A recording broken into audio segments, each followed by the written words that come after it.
we can get so much knowledge that we never take action on. It's not a revolutionary statement at all, but I think most of the profound things aren't that revolutionary. When I wrote my book, Connor, maybe you would probably relate. I wrote my book and I realized, dang, man, so I got a lot of knowledge and I'm going to write about this in here. And son of a gun, if I haven't ever done anything about it, which means I haven't learned.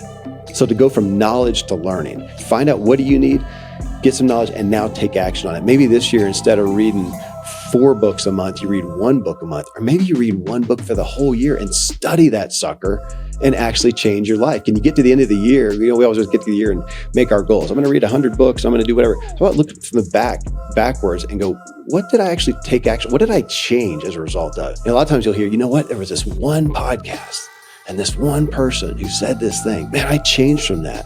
That's what we're looking for.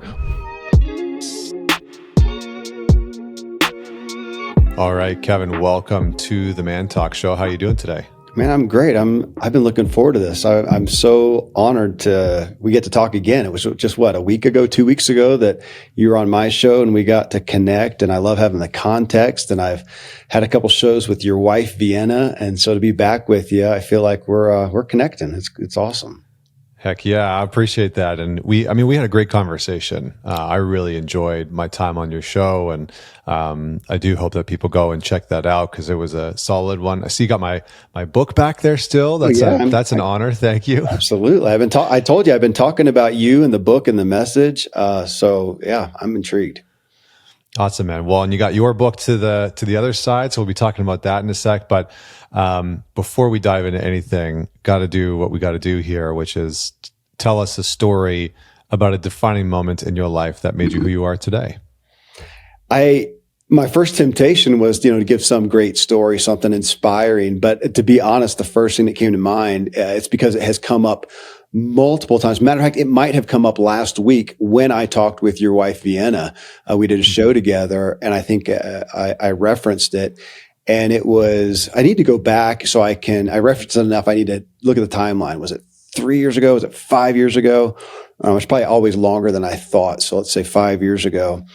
I know where I was. I was on my property. I was crossing one of the driveways, and I was taking care of something regarding a car for, I think, a kid, one of my kids or something. And it had nothing to do with them. It only had to do with me realizing how bitter I was at doing everything. That's what my personality style, is do everything, fix everything, be Superman, be God. And what hit me is I'm not limitless. That's been my life. You're limitless, no excuses, which works great as a pro athlete. But that's how I was living my life. And it was a big dawning of I am not limitless. And it was really hard to swallow. It was a little discombobulating to realize that, to go, here I am, and I'm just not. And it stopped me in my tracks. It wasn't like a 180. Like I woke up the next morning with a new lease on life or depressed, either way. But it was the start of maybe a slow ripple effect that's honestly still taking place. But it was the start of me going, this is not working, and disentangling myself from my self-image in regards to being limitless, no excuses, taking care of everything, has been difficult. I'm now finding peace in it, but for a long time, longer than I'd care to admit, it really just left me feeling I've lost my footing. So that was a big moment. I think it's incredibly relatable. I think when the amount of people that I've worked with, men especially, that have sort of grown up in an environment where they defend for themselves, they had to figure it out for themselves, they had to get it right. We can adopt this limitless mindset, right? This sort of, I'm impenetrable, I'm invincible. I got a Superman tattoo when I was 18 because I loved the idea. I loved the story, and I loved what it represented in this dichotomy that, the most powerful individual on the face of the planet would don this character of this very meek, weak individual, right? This sort of plight of Clark Kent versus Superman. Yeah. But it's interesting because you've done some really incredible things. And so I get what you're saying, right? You've pursued excellence. You've pursued greatness, I think, in a way. You were in pro cycling. Let's just pause there for a second. What, in your opinion, does it take to be a pro cyclist? Because that's a very specific sport that I see a lot of wild stuff around. There's some new documentaries out on Netflix. Yeah. What did it require of you personally? What did you have to give? More than everything, which is unique to the sport. It honestly is. And that, I don't mean that to offend other people. I mean, what you were talking about, being Superman, man, it's valuable on the battlefield. It's valuable on the sports field. It's valuable on the road where I was racing, because out there, what's interesting with cycling, specifically road racing, is the draft issue. Everybody knows that from NASCAR and whatever, drafting. Well, in cycling, that's it. You're behind somebody and you're saving, 30% or more. And that's everything. If you've been watching the Tour de France, you hold on to the guy in front of you or the pack in front of you. If you don't, you're gone. You're popped. And that's the end of the race. So if you're at the max, you are maxed out and you're holding on to that draft, you got to go above it. I mean, you're literally gone. I mean, when I went to Europe for the first time and did races I raced for a Dutch team, and they'd have these gnarly crosswinds, and it would break the pack up and you'd have to get in the gutter. And if you don't hold on and find a place in there, you're popped. Literally. I mean, you're gone. Like, the race is over. The caravan passes you. And here I was, this English dude left alone, and I'm lost in Holland. The race is gone, man. So it was literal. So you give, more than that. I had a buddy who was a cyclist, an elite cyclist, and then he became a pro triathlete. He said, man, training for triathlons, way harder than cycling, but racing doesn't compare. Nothing's like a bike race, because you got to go above that. So again, back to that aspect, it served me well as a cyclist. I don't care how maxed out you are, you find something else. That was great. It got you on the podium, but I took that into my life and as my identity, and it didn't produce a lot of joy. It didn't produce much of it at all peace. Still, you can win business sometimes with that. But not relationships, and not, I think at the end of the day, not peace. And I found myself at 52 years old, still wanting to achieve great things, but not at the sake of my peace. At the end of the day, man, I want to have some joy out of this day, and no achievement is worth getting rid of that anymore. What would you say, you seem to really love focusing on this notion of what drives you, right? It's the title of your book. When I hear you talk about this like impossible task, of pursuing this career, pursuing this athleticism, what drives somebody to go after something that so few people will become actually elite in? Because I think of something like cycling, where it's like, yeah, you're right. I mean, from what I know and from what I understand about something like cycling, you are giving absolutely everything to be one of the best in the world. And you're giving time, energy, effort, you're sacrificing relationships, you're pushing your body to real extremes. So can you just tell us a little bit about what drove you to move in that direction? I think that was it.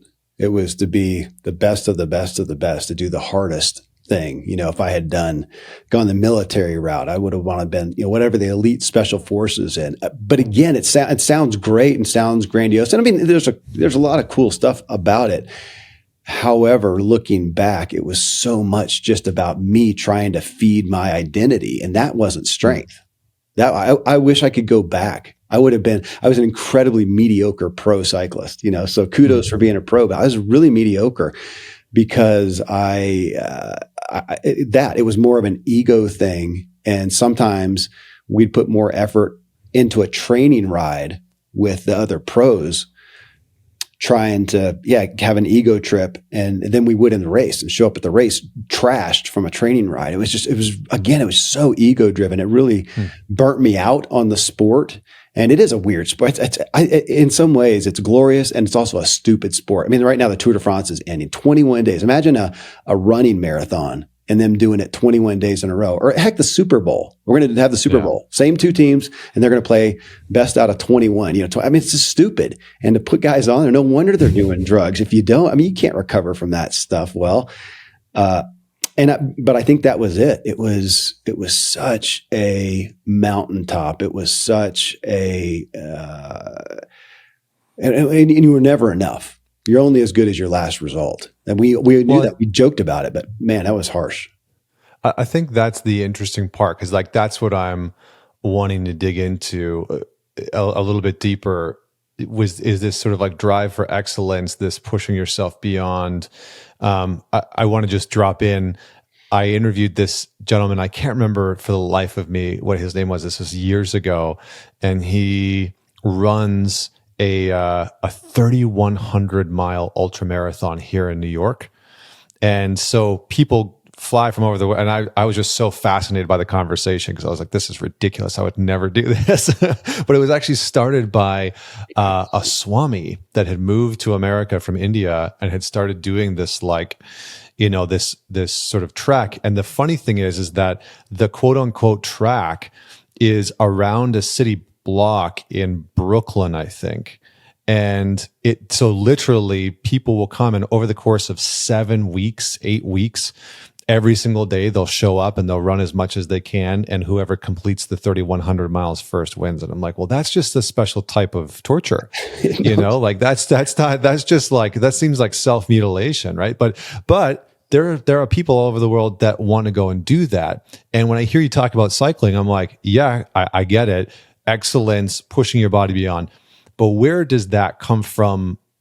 Do you think is that actually about excellence? Was there a part of you personally, if we just dig into you, was there a part of you trying to prove your parents wrong or somebody wrong in life? Were you trying to just go beyond what you thought other people thought you would do? Like, what was the kind of undercurrent for you emotionally and psychologically to push yourself to such extreme limits? That's a great question and insight, Connor.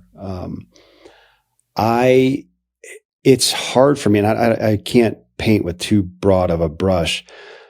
My experience with myself and with other pro cyclists is that'd be a good question. How many of them were actually just, striving healthfully for excellence? Man, I felt like most of us we were feeding some demons. We were trying to prove to ourselves ultimately that we were trying to self-validate, and we were doing it through the accolades of others, but I think even to ourselves. I mean, I remember somebody saying at one point, actually I think it was my same buddy who I lived with, and a coach told him, said, man, every time you quit, it trains you to quit again. So even when you quit on a training ride, so that stuck in me. So I'm out on a training ride and I'm not going to quit. It was like my perspective of, there's a videotape on me at all times. Somebody's going to see it. If I quit, I don't measure up. So I'm not even quitting on a training ride. And again, it sounds valiant and sounds like, military special forces type stuff. But what you want to ask people, are you happy? Are you enjoying this, man? Was the race fun? Did you have a fun week of training? That wasn't a part of it. You just go out there, and even like you're talking about some of the endurance stuff. I mean, I live here in the mountains of Colorado, and it's great for people who want to do that. But I kind of got my fill of killing myself every day. I can do that. I can wake up every day and just destroy myself. I don't enjoy it anymore. Now I want to go out and have fun with it. So yeah, I think there was a lot of feeding the ego, self-validation, trying to measure up to yourself and others, because without that result, without that effort, without getting on the podium, who are you? I mean, that was the identity. I've been interested in this intersection between excellence and addiction. And this sort of notion that it's like, it seems to be a very fine line between, being obsessed with something and striving for greatness, which almost takes on a kind of addictive quality in some ways, right? That you were, pushing our limits. We have to do it every single day. There's so many commonalities that I think the two share. I'm curious for you, what what would you say are the lines between addiction and excellence? Do you have to be addicted to your craft in order to achieve excellence? Do you look at it as an addiction, or how do you define the differences as somebody that's been in that world where excellence is the pursuit? It's interesting how, looking back on guys that I raced with and seeing that some of them never quit. They're still doing it today, not at the elite not at the pro level, but maybe elite in their category. And they're winning national championships at, 50, 60 years old in their age category. And again, it may be healthy, but man, that's a great question. I had a therapist a couple years ago, Connor, and she said, Kevin, I don't know if you're, what falls over into addiction, but most of the stuff that you do, if you do it, you're pretty obsessed with it. So addiction, I think from an exercise standpoint, that's probably been the most addictive thing for me. Like, I'm not okay. I actually quit racing for 2 years amidst my career when we had my first boy, and he had my first kid, and he had some medical problems. We ended up in the hospital for a long time, and I stopped. So for 2 years, I was out, and I was actually sedentary. I didn't really do anything at athletics, only 2 years of my entire life. And my wife finally got me a bike, conspired with a local bike shop, and not just got me a bike, but like got me a bike and said, go train. She said, please go train. You're just a better person when you are. And at the time I took that as a compliment and thought, yeah, I am. Now though, I'm not so sure. Why can't I be a good person when I'm not competing? I'm not training. And I say that, Connor, and I'm doing it today. I still enter elite mountain bike races in my category. But I also, can have a week go by and not do a whole lot. And I have a lot of joy in it. I've changed my perspective, but it's still there. And so, seeking excellence versus addiction, because it's the same with my work. I've done that with work. I used to say I'm addicted to production. And I didn't know how to play anymore. I didn't know how to have fun. I definitely didn't know how to chill out. First time we went to an all-inclusive resort, my wife and I, we went out there and there's nothing to do. And so after 2 hours, I said, oh my God, I've done all the nothing I can possibly do. What the hell are we going to do for 5 days out here? And it literally took a while. And I've overcome that, and I can do that now. But it was really hard. So yeah, addiction versus excellence. I think it's a fine line. And what I'm looking at myself now in the mirror and looking at guys like you and other guys who are doing great things is I'm kind of looking behind the scenes and going, are they having fun? Are they enjoying it? Do they have peace? And if they don't, I can't hardly tolerate it now. I'm seeking peace. I love driven people. I love inspired people. And I want some that can chill the heck out, because I need that now. So now maybe that's my new addiction. Well, it's interesting, right? Because I think, I've worked with so many men that are, quote unquote, high performers, right? High performing athletes, entrepreneurs, artists, musicians, you name it. And some of them have had addictive pasts. Some of them haven't. But I often wonder about, the individuals who are seeking that excellence, whether it's in business or fitness in some place or sports. Like, if you didn't have that, would that behavior turn addiction oriented? And could people that have traditional addictions, I think about myself. I sort of cycled through a whole bunch of addictive behaviors growing up, from food to porn to, sex to booze, sometimes to weed. I really cycled through a bunch of them, unfortunately. And shifting that behavior to something that's more generative, right? Working out. I work out 6 days a week now.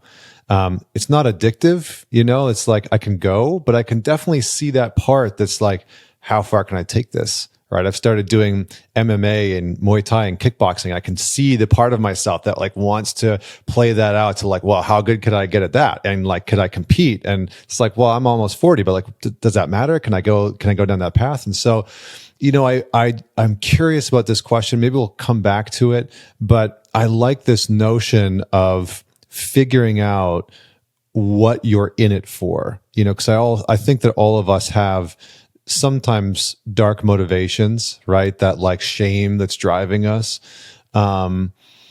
And then we have the lighter motivations, right? We want to be excellent at something. We want to pursue to see if we can, achieve something phenomenal. So one last question. I want to pivot to something else around parenting, because I have some questions for you, my friend. For those of you who are listening, you don't know, Kevin has 9 kids, nine kids, which is amazing. And I almost wanted to say, I thank you for your service, because that's incredible. But when it comes to this pursuit of excellence, what have you found to be rewarding? Like, where have you really found that joy? Because you're talking about peace and you're talking about finding peace.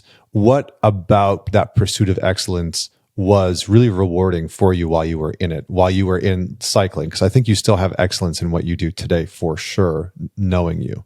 Yeah. Man, there were mountaintop experiences, obviously, in, getting on the podium, literally winning money, and especially in the early years, my early 20s, when you make a big step up, man, you get a big result in a big race. I mean, that was amazing. And even as I, maybe talked negatively about it initially, I mean, that's for anybody in any sport, man, to achieve something, to see, man, I actually did the work and made a right move, and it happened. And I'm on the podium. I have a picture it's on my website at kevinmiller.co. There's a picture of me on the podium of a race. And it was, at that timeline, it was a big race. And I'm proud of that today. I remember it. I remember it to the T, man. And that was awesome. Today, I find myself, though, I mean, I still enjoy the achievements, but it was actually Robert Waldinger. He's the Good Life guy. He's got the TED Talk with 45 million views or something, talking about happiness, and he was on my show. He's been on a couple times, and he finally said, I'm not so focused on the achievement these days as I am just enjoying the path that I'm on.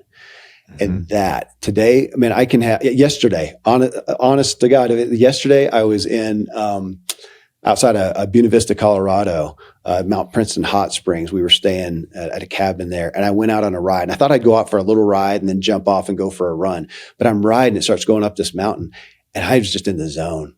I was just in the flow. Man, nobody's going to know about. Well, now I'm telling people, so now somebody knows. But nobody's going to know about it. There's no finish line. There's nothing. But I'm just looking. I can't believe my body can do this, and that after all this time, and look at the scenery. And I was just in flow, full out. And that, I don't know if there is any.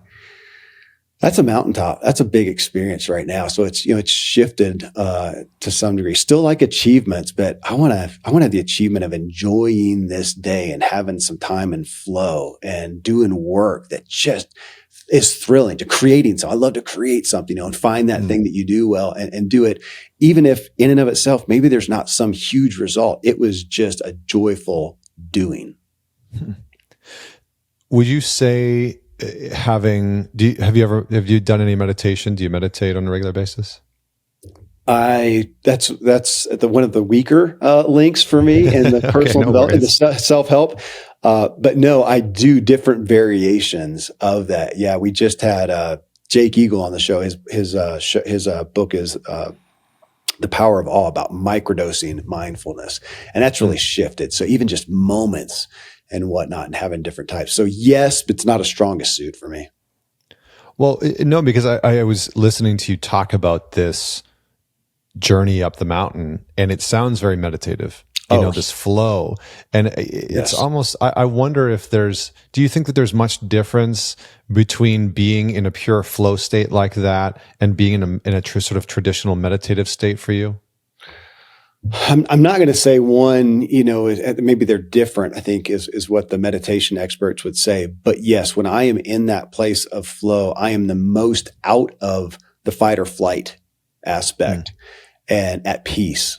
And my anxiety level, is so low. When I'm meditating, or literally trying to sit there and be present, I'm often struggling still. I mean, I want to get past that. I think I can, but struggling to quiet my mind, to not go off on a worry or an idea and an excitement, to be present. And so when I engage my body in something I have mastery in, or great comfort, familiarity, whatever, and I can zone out. Oh, it's just, yeah, it's beautiful. It's one of the more, I mean, I'm going to call it healthy and whatever, but I'm also open to, it's a form of medication as well. And I'm trying to calm the demons. Well, I mean, I think that's a great articulation of it. I mean, I would say that meditation probably is the ultimate form of medication, right? And it's the medication that we can take. It's the hard pill, right? Because you gotta sit there and you have to deal with whatever is arising within you. And I like this notion of flow being, I mean, I hear a lot of people, I've interviewed surfers and other pro athletes in football and just a number of different sports who all sort of talk about this flow state moment where it feels like the calm that people talk about within deep meditative states. And I think that peace and that sort of inner tranquility, right? Like I always say that my favorite concept is equanimity, right? This balance in the face of chaos. That I think is what in some ways, it's one of the main things that meditation is trying to teach us. But I think that we can find that at many different places. It sounds like you find this sense of equanimity on a bike. Am I roughly describing your experience? Totally. Where it fully engages me. Though, writing, like I love to take an idea, a concept, and bring it to life, do a framework, and I can get lost in the writing of that. Honestly, Connor, doing this though, I mean, just like you, I mean, doing podcasts, I've been doing that for so long. I always love a discussion on like what we're talking about, something important, something I care about, something I'm invested in, and talking with you right now is somewhat of a flow state. I've gotten to recognize that because I am totally tuned in. I'm totally engaged. This is an area, and I'm confident. I have a level of mastery around this topic, the topics that we're talking about, and even having a conversation. And that is a flow state that, yeah, I find so much inspiration and joy and a level of peace, literally. Yeah. Yeah, I agree entirely. And it's just, I was going to make a joke about how in the past there were certainly guests where I had trouble getting into flow with. Fair. No, like fair. When you're starting off the podcast and you're like in a conversation with somebody and you're like, I'm not enjoying this conversation. And so I can't imagine my listeners are going to enjoy this conversation. But, I think I've finally found a sweet spot after like 6-7 years of being able to tell who I'm going to really enjoy conversations with. And so let's switch into that other conversation that I was curious about before. This notion of like what drives you and this pursuit of excellence. I'm curious if that played into you parenting. So you have 9 kids, so you have like a double black belt in parenting. So did you find this notion of like wanting to be the best, wanting to be excellence, this pursuit of perfection filtering into how you wanted to show up as a father? Yeah, absolutely. I mean, from day one, my wife and I pursued excellence in parenting. We wanted to do a good job. We had great mentors. We had great resources. We were incredibly intentional. Now, I'm not saying that we did everything as I would think it should be done, even now looking back, but we pursued that. And, to some great results. And also we went awry with some things. I spent yesterday with a couple of my daughters and we talk openly about that. Now we had 3 kids who are older because we thought we were done. And then we have a gap and then we have the others. And, so we can talk, so the older kids they can steer us sometimes here. Hey, you guys, you did this with us and that wasn't cool. Why don't you not do that with the little ones? And, but yeah, we did. Yet when you look at the number 9, I mean, that gives you a perspective on someone generally. You think, okay, it's some religious thing, or that's just their entire lives. And neither of which is me. I don't know. Honestly, part of it was just driving. That's part of my book and my message, just driving. I'm driving, we're doing this, but not really with a goal in mind or counting the cost or with intentionality. We're just driving fast. And it's an interesting thing as I look at now, because you are so prone to advocate what you do, right? I don't advocate having 9 kids, man. That's difficult. I mean, it still is today. I mean, here I am 52 and I've got a 28-year-old down to an 11-year-old, and now there's grandkids. And I think I'm never going to be, one of these empty nesters. And so it is. I mean, it's a lot. It's incredible. I wouldn't say, and I know I'm, supposed to not regret that. Well, but I don't regret it, but I don't know if I would do it again.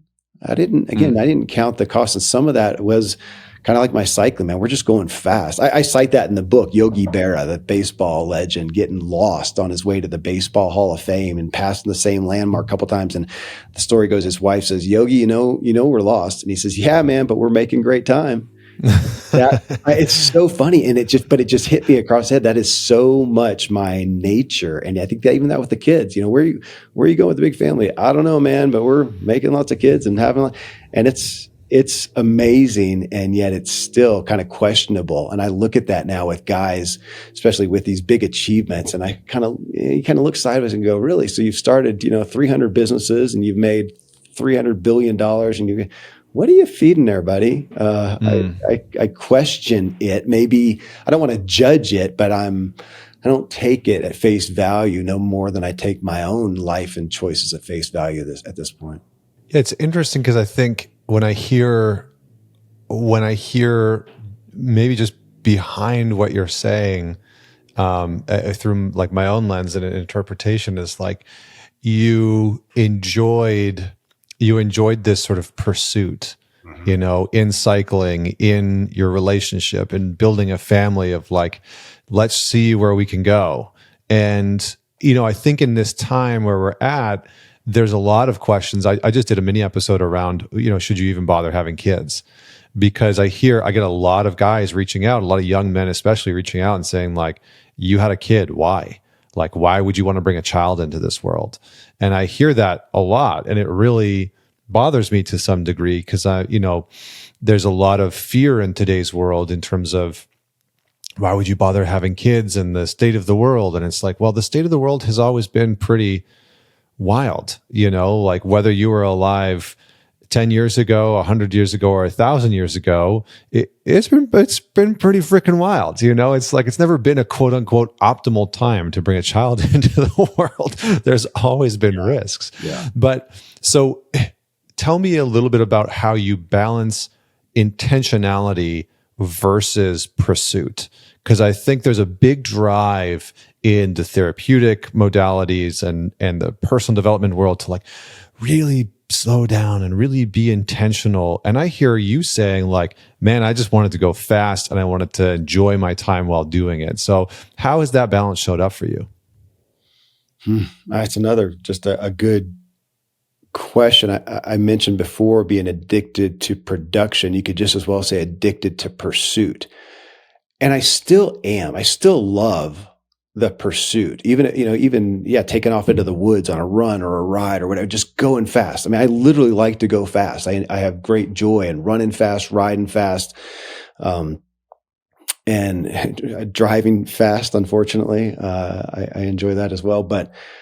And some of I'm with you.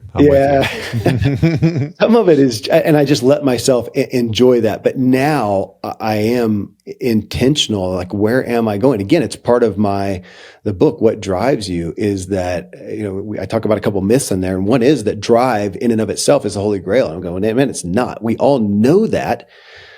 But the world gives it applause, and we can get, inspiration out of it. And even the anxiety, as your friend Britt Frank talks about, anxiety can be a lot of fun, man. We can get a lot of energy out of that. And I've done that, enjoy that without the intentionality of going, wait, where the heck am I going? And that was part of the impetus for my book, of realizing that I wanted my kids to know what they want and what drove them, what the reasons were, what their values were. And then it was kind of a coincided realizing, holy smokes, here I am, the goals guy, the motivation guy, the inspiration guy, and realizing there's some key areas in my life that I didn't do that with, like that with parenting. Like, where are we going? What do we really want? 100 children? I mean, what's that going to look like in the future? And we didn't. I was just addicted, at least, or obsessed, or just enthralled with the pursuit. So now I am looking at those areas, those key areas of life, and having intentionality, and then letting myself, realizing I do dig pursuit, man. I do love an adventure. Well, go adventure. I mean, this year, heck, since we talked 2 weeks ago, I've been on some literal, top mountaintops, and I've been mountain biking and trail running and paddleboarding, stand-up paddleboarding down rivers and on lakes, kayaking, and doing stuff. Man, I love that. So I'm feeding that pursuit. I'm feeding that adrenaline. I'm feeding that, but it's just play. And so that's a different thing. There's not something super eminent or critical on the line. Over here in my business, I'm being more intentional than ever. In my relationships, I'm being more intentional than ever. In my health and wellness, in my spirituality, in my money, I'm being intentional. But when we look at those things and try to just, cut it off, okay, cut off all the obsession, the addiction, the pursuit and stuff like that. Well, that's not going to take. I mean, why get out of bed in the morning, for me at least, so to look at those things and go, okay, there's some things, but can we separate those and have some health? Let me go nuts out in the water or in a trail or whatever. How about over here in business though? Why don't you be intentional and, be smart?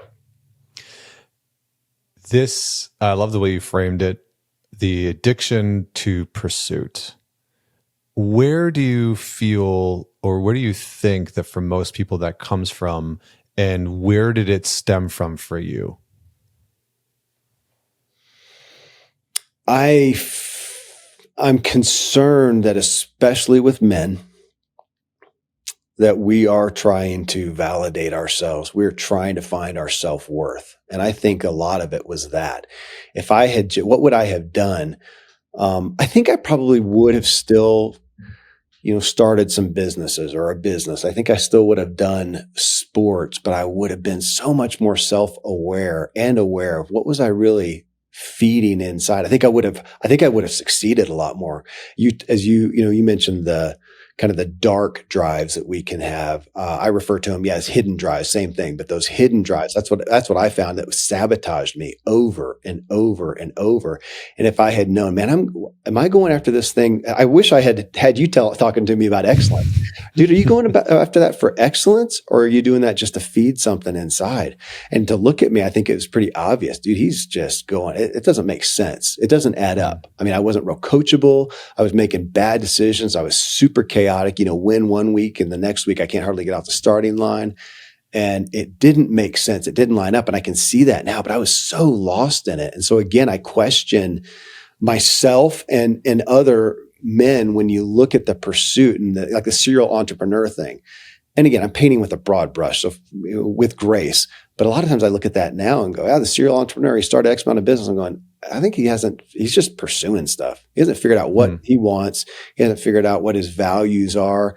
He hasn't figured out what he wants to do. Maybe he hasn't even figured out what he enjoys doing or what he's really good at. And you're just doing that. Now, again, there's some people out there who have an art for business and enjoy. I mean, I remember I was kind of in cahoots with Kevin Harrington for a while. He's the original Shark Tank guy, worth, $500 million, something like that, or was at the time.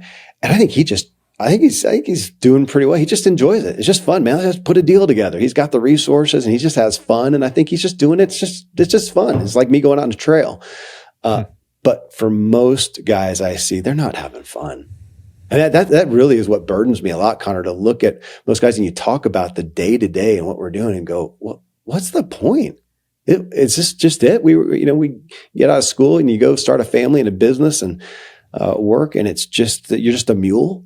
I don't want to be a mule, just some old workhorse. I mean, what is the freaking point? I'd rather ditch it and just go play now. Now I'm trying to do both, but it is weird. And I think, man, we're feeding something that's not well inside, which, I'm preaching to the choir, man. This is what I think better than I do. I'm a student of the stuff you've been teaching now, and trying to figure out myself and trying to deal with some of the collateral damage from the past and my programming that feels like I don't know if I'm ever going to get rid of it. I don't think I will get rid of it, but can I better manage it? Can I get better coping skills? And to some degree, I hope I can do some reprogramming.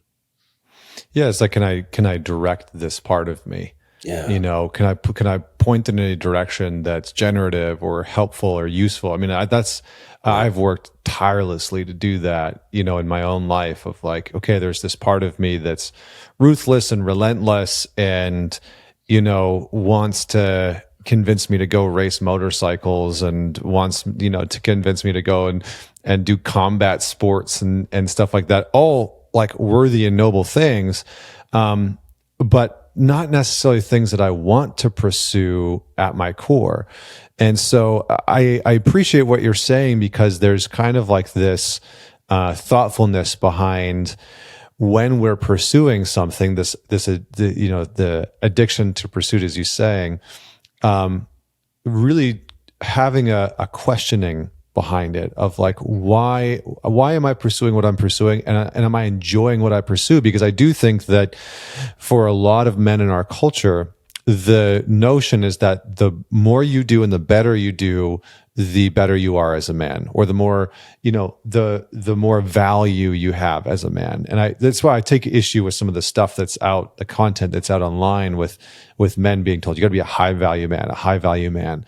And what a lot of men hear when they hear that is, I have to be hyper successful financially and in business, and then I'll have value. But until then, I don't have any worth and I don't have any value. Totally. And so we go out and we try, and it's almost like, I wonder if this is it. I'm curious to get your thoughts on this.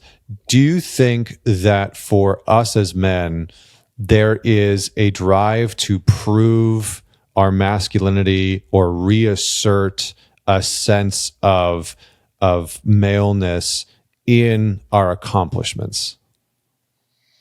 Yeah, it's interesting. And is that a bad thing? Right? Is that a bad thing? I don't know. It was interesting as you were talking about, you know, doing your MMA and doing that kind of stuff. I mean, back in the day, you know, whether you were, you know, a caveman or even a farmer, I mean, you're kind of putting it all out there. You know, you don't need exercise and some, you know, adrenaline sport. Life kind of gets that done. Yeah. And now we don't. I mean, my work, I could never get out of bed if my laptop's beside me and the internet's on. I don't have to do anything to survive. I don't have to lift a finger. I don't have to raise my pulse.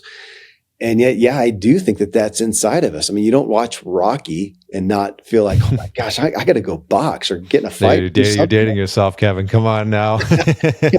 Yeah. Creed 3, buddy. Creed 3. No, we watched it. I love Rocky. Yeah. I mean, Fight Club, heck, man, it's inside of us. And I do love fulfilling that, like you're talking about. And I do that out in my, you know, in my adventures. And can we get it done in our work? I don't know. I mean, you know, from a physicality standpoint, it seems hard, and I want to fulfill that. Otherwise, I don't really want to get into a fight on the street with some dude. I don't think that would come off well and good for anyone. And outside of that, my experience is back to what you said a little bit ago. I fear that's where addiction comes in. So yeah, if I'm not out there expending myself in that way and getting to express that aspect of my masculinity, I'm going to do something. I'm going to do it voyeuristically, like you talked about. I'm going to do it through porn or betting or you know, voyeuristically or just medicating. And I mean, I have a hard enough time staying away. It's alcohol is definitely that is my thing. I mean, I enjoy it celebratorily and I enjoy the feel of it. And I don't know that I had this discussion recently. I think the only reason I don't go too far is one, I have control issues, which may not be healthy. I don't like to be out of control. So you can only drink too much and I don't like to be out of control. And I don't want my performance the next day to suffer. So I want to sleep well so I can perform well.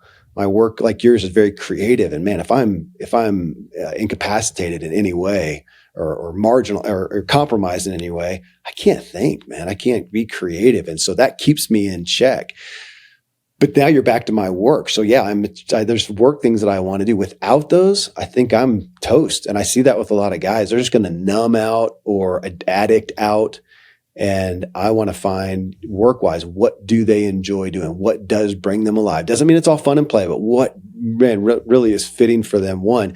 And then two, it's why, like when you did my show, I ask about what are your interests that are quote, non-productive, the things that you do just for you. Man, the guys that I resonate with most and am drawn to most today, maybe always, but especially today as I'm aware of it, are those who are invested in interests that just bring them alive. And it may have nothing to do with work. It's not making money. It's not winning or something. It's just something that they do for them. I love it.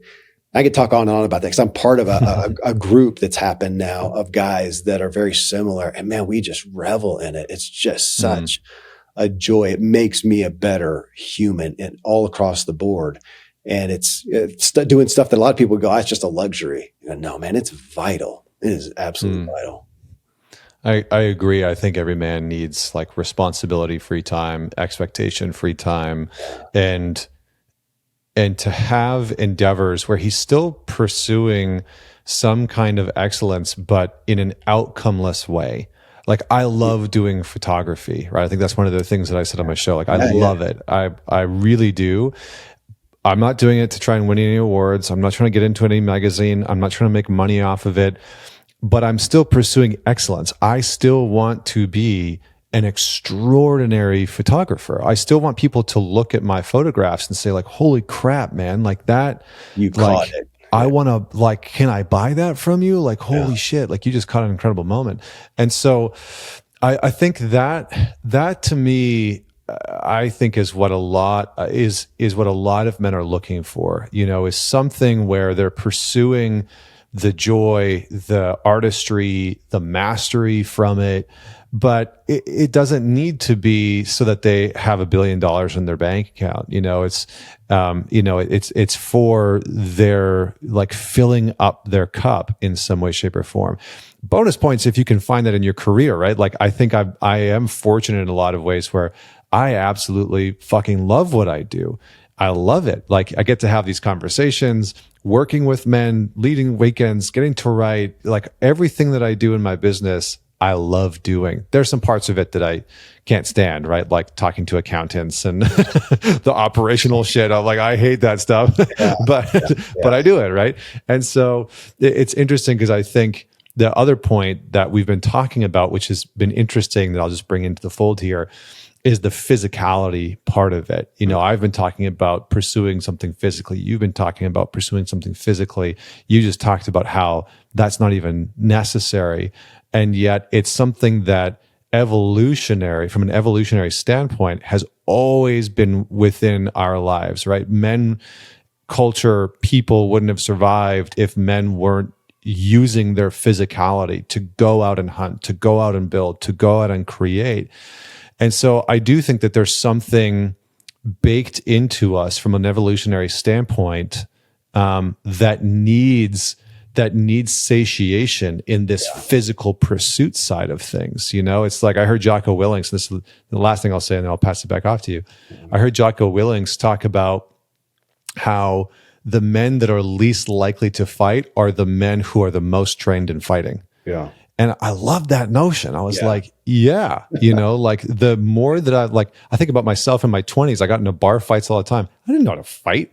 I knew how to hockey fight because I played hockey and but now that I've started to train, I'm like, I don't have the urge to go out and get into bar fights, And so I think that that's such an interesting notion. Do you think that it is helpful, healthy, meaningful for men to pursue some type of physical excellence in something that they aren't going to turn into career or monetize? I just do. I mean, I honestly do from my experience, but even with other guys, those are the guys. I keep talking about this group as a story behind a group that I'm with. The common denominator is being an athlete. Now, you don't have to be great. Like I'm an athlete over here. Well, we all went surfing in Mexico. I had never surfed, so I was an idiot on doing that. But I'm an athlete. I'm not going to die or drown or or Right. whatever. That's the common thing. And yeah, it's something so, I feel primal, especially going off on a remote trail run in a pair of shorts and a pair of shoes, and that's it. And just a technical trail run, uphill, downhill, man, it's just primal. And I do feel like it's baked in me. I was on a ride probably within the last 3 months, maybe 90 days ago at some point, and it was just one of those, it was a perfect day. And the literal thought that went through my mind, Connor, I thought, dude, I get off on this. I get it. I get off, which, that term is even like a sexualized term. You can think, get off on porn. Dude, I was getting off on this trail and in the flow, and thought, this is filling me up. Who would I be without this? And to your thing too, I think it's hard to, without some level of mastery, but even being an athlete and being, mastering your body, you can do things that you may not be perfect at and still tap into that. I mean, I tapped it even out there surfing and getting beat to heck by the waves. It was still comfortable. I'm comfortable being with exertion, and being taxed. I mean, that's a comfort. And yeah, again, when I see the people that I'm drawn to, and I see guys who are really fully alive, or as full as they can be, and enjoying life and drawing people to them, and from that having success elsewhere, they're doing these things. It's the ones who have just put themselves in the workhorse seat, and which I understand that. I've had some past times of being that, and realized, man, I don't. What came to me, Connor, is I'm not doing anybody any favors. I'm not doing God a favor. I'm not doing my family a favor by just sitting here churning away, paying the bills, being a workhorse with no joy. Everybody would just, it was later on, gosh, the short story would be, I had my family, after I had stopped racing for a long time, I had them come to a duathlon that I did. And the testimony after, I felt guilty for it. Here they are, I'm wasting their Sunday. Dude, it inspired, my kids told me, my older ones, they said, it was so inspiring to see you doing something inspiring, Daddy. And now today, not just from that event, but on and on, all my kids are fairly active, and they cite me. They say, it was your example, not of doing it, not of going out there and doing it bitter, but doing it with joy. I mean, you come in from a run and you're just lit up. We wanted you to go do that because you're better daddy when you're happy, and it inspires us to do that. And I hear these testimonies from them and go, man, I can't believe I missed that, and that we missed that as guys. So yeah, back to your point. Yeah, I do, man. I think it feels, you can hear me. I'm excited. I'm in the Colorado summer right now, man. It's just nonstop. I have a hard time doing anything, but to your point too, of work, my work, you put $1 billion in my bank account, I'm going to do these podcasts. I'm going to write like I am.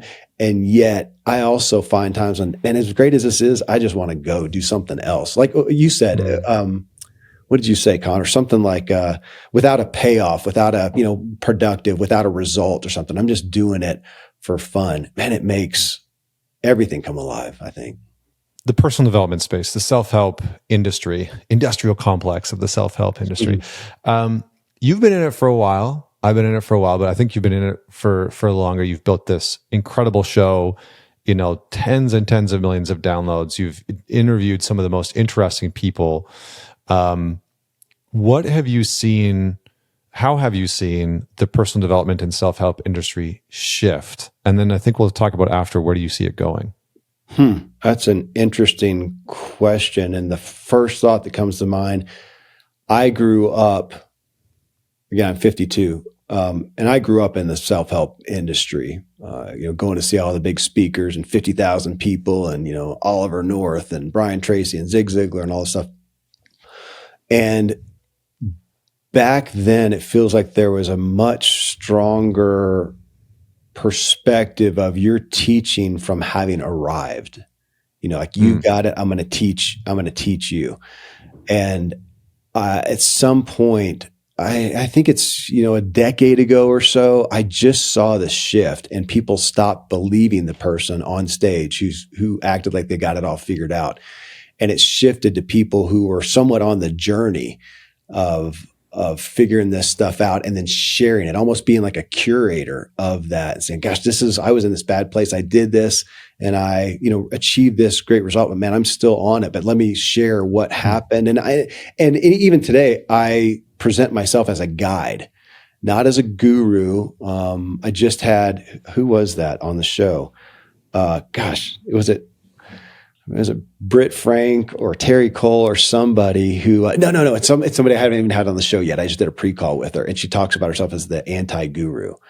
And I dig that. But she said, I'm a guide. I've been like here, I've been up the mountain a lot. I've been down the river a lot. I'm not the master. I'm not the Jedi. I'm not whatever, but I can tell you what to expect. And then we're going to go through it together. We might both fall or flip or, whatever. But I saw that shift. And it was significant to me, and it felt a lot better. And I think it ultimately helps people a lot better. And I still struggle when I see people, and you see them too, who come off of, hey, I've figured it out. There's somebody, I won't name them, and this is not a diss. I just don't happen to like this statement from them. They say a leader knows the way, goes the way, and shows the way. And I kind of want to throw up in my mouth a little bit. Like, seriously, man, come on. And then you're setting yourself up for failure too. You're setting yourself up for, leader. Apparently you don't know this because you suck at that, and we can see it from stage and everybody knows it. And so that was a big shift. And I think that's where it's still going. There's more of instead of a guru, into that guide, and even join me. And I say that with probably some bias because that's what I feel comfortable in, is saying, hey, join me in this, or join me. Where I'm going to talk to Connor and I'm going to ask him the questions that I want to ask as I'm on this journey, trying to become a better man and trying to, achieve peace and to get rid of my baggage and whatever. Join me in that. And I'm just asking the questions that I want to. Now, I do have wisdom. I get billed for that more and more these days. And at first I kind of balked against it, but I thought, well, gosh, if you know this and you've done this and you've changed things and you've experienced it, there by proxy is some wisdom. So stand in that, that, gosh, I've got some wisdom in this area. But the minute that I get a shirt that says, hey, I'm wise, count me out, man. Don't stop listening, stop reading. So that's the shift that I saw. And I think we're still going that way, as opposed to, hey, let me tell you how to do this, is join me on the journey. What would you say? Because I find myself sometimes being very disenfranchised with some of the people in the personal development and self-help space. I think that there's many different offshoots. There's a lot of spiritual bypassing. There's a lot of grifting, individuals hawking stuff that doesn't seem to be helpful, that doesn't seem to be informed. And I'm trying to say that not from a highly judgmental place, but from a place of just kind of having an understanding of where that's going to go. But I get disenfranchised sometimes with this space, and even with the therapeutic industry at whole, especially with men, because I've worked with so many men, and I hear the same conversation within our social conversation, which is like, why aren't more men going to therapy, and why aren't more men working on themselves? And it's hard to say to people, well, maybe it's not that men don't want to go and enter into the conversation. Maybe it's the conversation that's being had in the personal development space, in the therapeutic space, actually isn't inviting for men, and actually isn't tailored and curated for men. Mm-hmm. So I know I just said a few things, but I'm curious to get your take.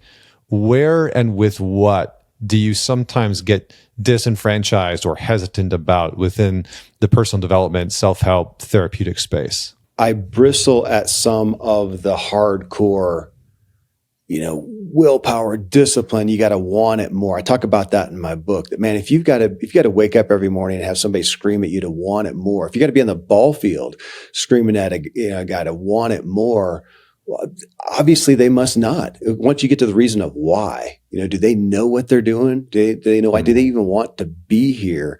And I start looking underneath that and go, man, they don't know. In my book, I talk about, knowing what you want and knowing why you want it, really knowing why, and coming into alignment, playing with the drive concept, coming into alignment. And I see so many people who I always talked about aspiring people. Arthur Brooks calls them strivers, either way. The kind of people who are going to listen to your show and my show, and they're not over listening to some crime drama.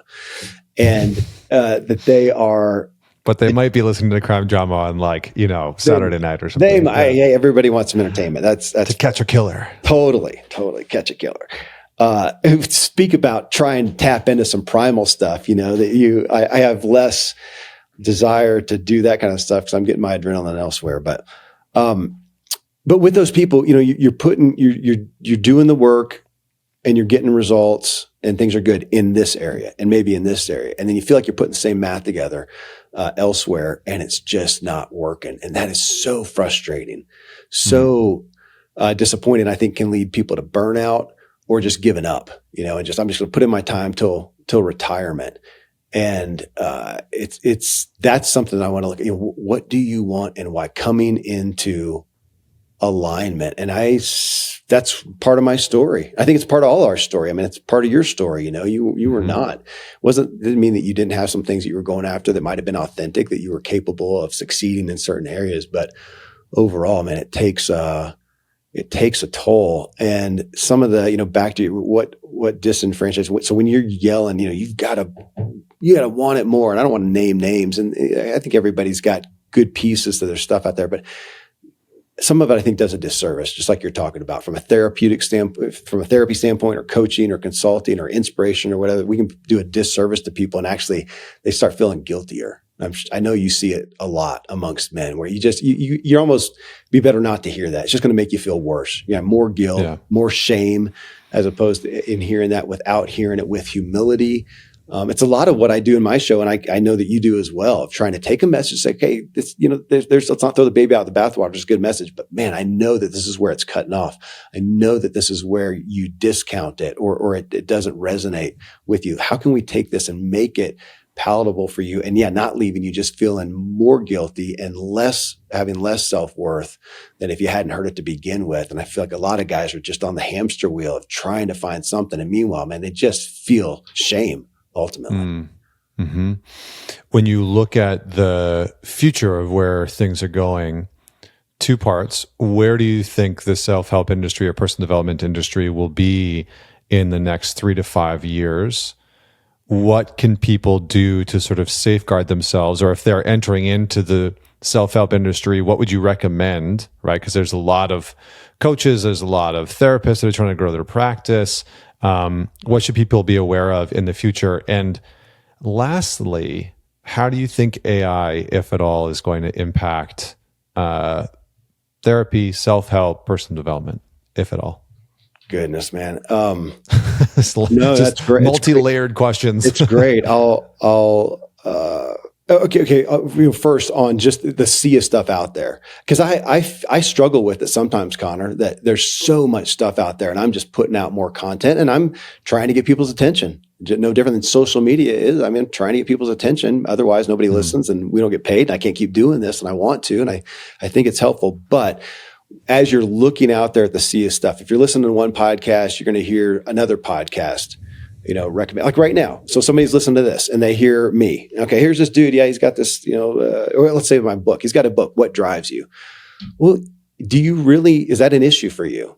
Ask that question right now. Do you feel like your drive is off or less than you want it? Or you feel like you're pretty driven and things are, okay. I mean, you may want to get mastery in certain areas or whatever, but you feel pretty driven. Don't buy my book. Don't listen to my show on that. Be free. Just because Connor recommended it, I may not be for you. Listen to the next guy who's going to talk about some area of business. And you go, yeah, man, I really want to learn more and gain knowledge in that, and be free to just let it go. I think we can get so caught up, kind of the FOMO thing, fear of missing out of the next thing. And I hear a lot of people go, man, it's okay. You don't need a podcast. You don't have to listen to all my shows. Even if you listen to my show, listen to one here. And I try to do a really good job. And I know you do too. I think anybody doing a good podcast does, of what's the subject line? Tell us what it's about. And when you start the show right at the beginning, here's what the show is about. Okay, listen to that. And if it doesn't resonate or excite you, move on. And you can get caught up and go, I know I got to listen to everything Connor puts out. I really respect him. I really like him. Well, no, you don't. He's going to interview somebody who you don't really care to hear about that. Or you don't like.